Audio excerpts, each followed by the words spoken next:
the Eagles are in a real tough spot as far as the whole wide receiver position because the trade deadline's over, okay? You kind of have what you have. I'd like to see Treggs more involved. Yeah. If there's one aspect that he gives you, it's speed. I don't know how much that helps you against the Seahawks because Sherman's going to be out there. Their secondary is going to be out there.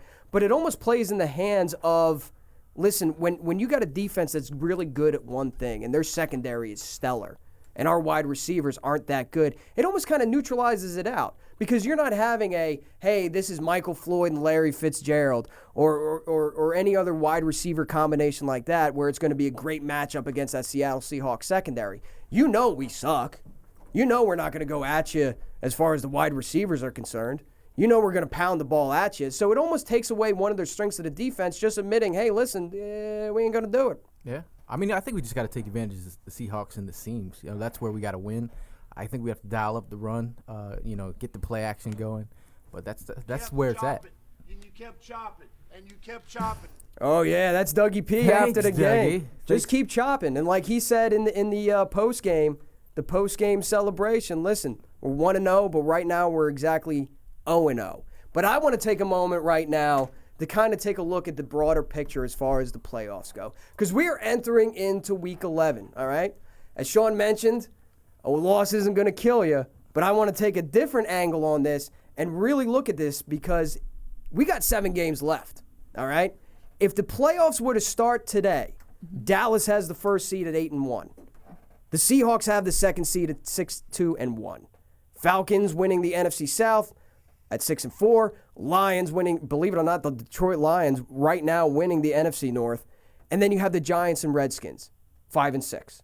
So you have 3 teams from the NFC East, if the playoffs started today, being represented in the playoffs. From the outside looking in, starting at the 7th position, the Philadelphia Eagles at 5-4, followed by the Vikings at 5-4, followed by the Cardinals at 4-1, Buccaneers at 4-5, Saints at 4-5, Packers at 4-5. There is a log jam. We keep going back and forth, and I should know better than to feel too high after this Atlanta victory. I don't think that's high. And feel too low after going against the bad divisional losses. And throughout the shows here, if you've been following the podcast, every week I almost roll up to the microphone more confused than the previous week. Like who is this team? Are they the team that's winning at home, dominating teams that they should be losing against? Or are they the team that's going to get smacked around by the Washington Redskins? Are they the team that's going to fumble the game away against the Dallas Cowboys and whatnot? Adrian, I want your perspective. I want a PhillyInfluencer.com perspective on who this team actually is. I mean, it's clear and evident that the defense, they ball out at home. It's a completely different animal. They pressure the quarterback a lot more. They really use the crowd to their advantage.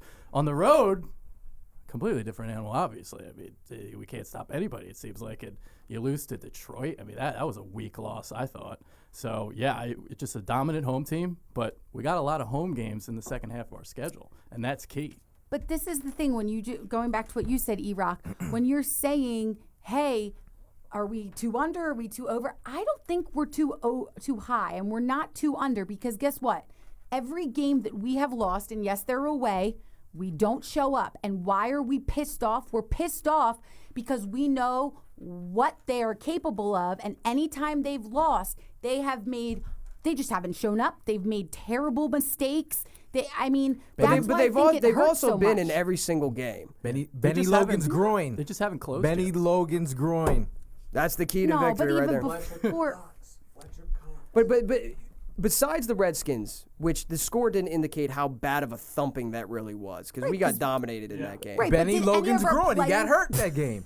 There you go. That's the answer to everything. That's what I'm talking about. We're gonna build a shrine to Benny Logan's groin at the next tailgate. We might have to have him call in. Dogs growing and. We might have to call in. Well, I know Ziz is in some DMs. Maybe you can get in Benny Logan's DMs and see if you can get some information to download on the groin. No, but think about it. As she gets red in the face right now. I don't turn red. I'm Think brown. about the Seahawks game. Our defensive line matches up well against their offensive line.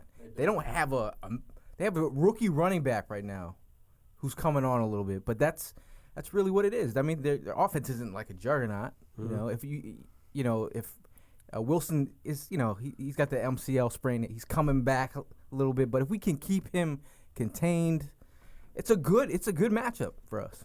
And like I said earlier, okay, you can see a lot of that Seattle Seahawks team in the Atlanta Falcons. And if you can come out and game plan to your strengths, misdirection plays, pulling guards, you have an athletic offensive line, whether you like it or not, all right? Use it to your advantage. Yeah. Somebody said the offensive line coach was helping call plays, right? I mean, if they can put together a game plan like that, they have a shot. It's the Jawntlet where she goes around the league with league issues and see how the squad feels about it. Ziz, fire All right, so away. I don't normally kick off with Eagle stuff, but I gotta let this breaking news be heard.